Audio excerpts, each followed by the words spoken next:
ఆలస్యంగా ఏది దొరుకుతుందో అది చివరి వరకు ఉంటుంది.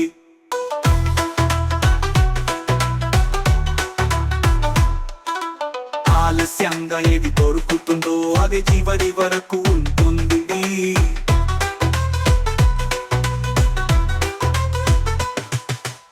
రుణము ఉంటేనే ఎవరితోనైనా స్నేహాలు బాంధవ్యాలు కలుస్తాయి. మనకు ఎవరైనా ఎదురు పడినా లేక మాట కలిపినా కూడా అది కూడా రుణానుబంధమే.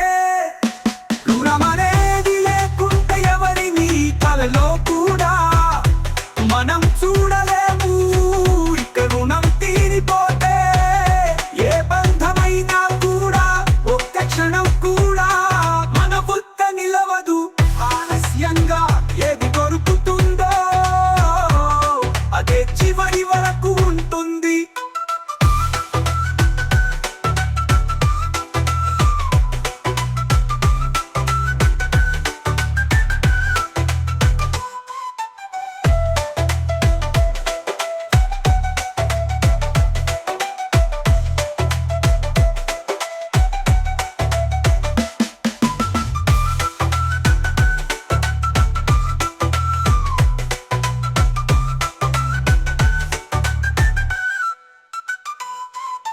ఆలస్యంగా ఇది దొరుకుతుందో అదే చివరి వరకు